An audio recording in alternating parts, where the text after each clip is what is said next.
The message had been sitting on my phone for 2 days. I remember noticing the notification the first time and thinking, I'll reply later. 2 days later, I was standing in a hospital hallway, realizing that sometimes later quietly turns into too late. I still replay that moment in my head, not because the message itself was dramatic, but because of how ordinary it looked. Most of my days used to look the same. I worked at a small marketing firm in Chicago. Nothing glamorous, mostly emails, meetings that could have been emails, and deadlines that always felt a little closer than they should be. My mornings followed a routine that barely changed. Wake up around 6:45, coffee, scroll through notifications while half awake, then rush out the door pretending I had everything under control. If I'm honest, my phone had become the center of my attention without me realizing it. Messages, reminders, Slack notifications, news alerts, everything competing for a tiny piece of my focus. And, like most people, I developed a habit. If something didn't feel urgent, I ignored it. Not intentionally, just postponed. I'll get to it later. That sentence lived quietly in my head all the time. Most days it worked fine. But that Tuesday morning, a message popped up that I didn't think twice about. It was from my uncle, Uncle David. The notification preview just said, "Hey, got a minute today?" That was it. No urgency, no explanation, just a simple question. I remember glancing at it while brushing my teeth. I'll respond after work, I thought. Then I locked my phone and rushed out the door. If you had asked me then, I would have said my uncle and I were close enough. Not extremely close, but comfortable. He was my dad's younger brother, the kind of guy who always showed up at family gatherings with some strange gadget he bought online. Last year, it was a portable pizza oven he insisted on testing in my parents' backyard. He had this quiet curiosity about things, always asking questions. How does that work? Why do people think that way? Growing up, he was the adult who talked to me like I was an adult too. But life moves, people move, and contact becomes occasional. Birthdays, holidays, random texts every few months. That message Tuesday morning didn't feel unusual, so I ignored it. Work that day was chaotic. One of our clients had suddenly decided to pivot strategy, which is corporate language for everything is now urgent and slightly confusing. My day disappeared inside meetings. By the time I got home around 8 p.m., the message notification was buried under 20 others. I noticed it again while scrolling. "Hey, got a minute today?" I thought about replying, but it was already late. "I'll text him tomorrow," I told myself. That's the strange thing about small decisions. They don't feel like decisions at all. They feel like delays. Wednesday came and went faster than Tuesday. More deadlines, more calls. At one point during lunch, I opened my messages again. His text was still there. I even typed a response. "Hey, Uncle David, sorry, just saw this. What's up?" Then my coworker Mark leaned over my desk asking about a campaign report. I locked my phone. The message stayed unsent.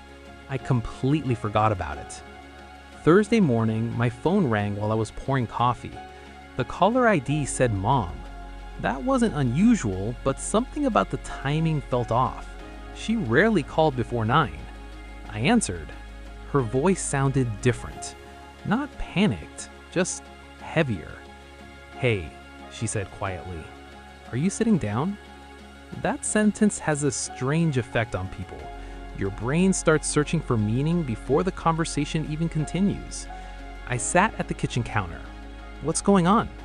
There was a pause. "Your Uncle David had a heart attack yesterday afternoon." My mind stalled for a moment. "What? Is he okay?" Another pause. "They're not sure yet. He's in the hospital." The drive to the hospital felt longer than usual, not because of traffic, but because my mind kept replaying that message. "Hey, got a minute today?" Over and over. At first, I told myself it was unrelated. He probably just wanted to chat, ask about work, share some random idea. But another thought kept creeping in. What if it wasn't random? Hospitals have a particular atmosphere, quiet but tense, people speaking softly in hallways as if the building itself requires it. When I arrived, my parents were already there sitting in a waiting area. My mom hugged me tightly. "How is he?" I asked. "They stabilized him," my dad said. "He's conscious but very weak." Relief washed over me, but something else stayed underneath. That message again. "Hey, got a minute today?" A few hours later, they allowed short visits. When I stepped into his room, Uncle David looked somehow smaller. Not physically smaller, just quieter. Machines beeped softly beside the bed. He noticed me and gave a faint smile. "Well," he said slowly, "look who finally showed up." The joke landed gently, but it hit me harder than he probably intended. I pulled a chair closer. "How are you feeling?" "Like a truck parked on my chest yesterday," he said with a weak chuckle, "but better now." We sat there for a minute. Then he glanced at the small table beside his bed where his phone rested. "You see my message?" My stomach tightened slightly. "Yeah, I saw it." He nodded. "I figured you were busy." His tone wasn't accusing, just observational. That somehow made it worse. I hesitated before asking, "What did you want to talk about?" He looked towards the window for a moment, then back at me.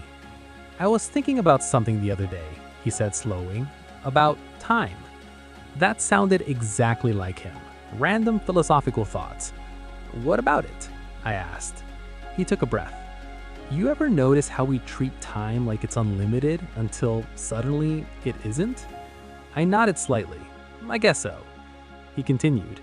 "I had this weird feeling Monday night. Nothing physical yet, just reflective." His voice grew softer. I realized I hadn't talked to some people in a while, people who mattered. Then he shrugged. So I started texting a few of them.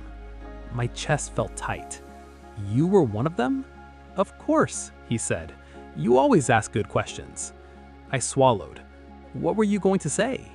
He smiled faintly. "Honestly, nothing huge." He paused. "I just wanted to check in."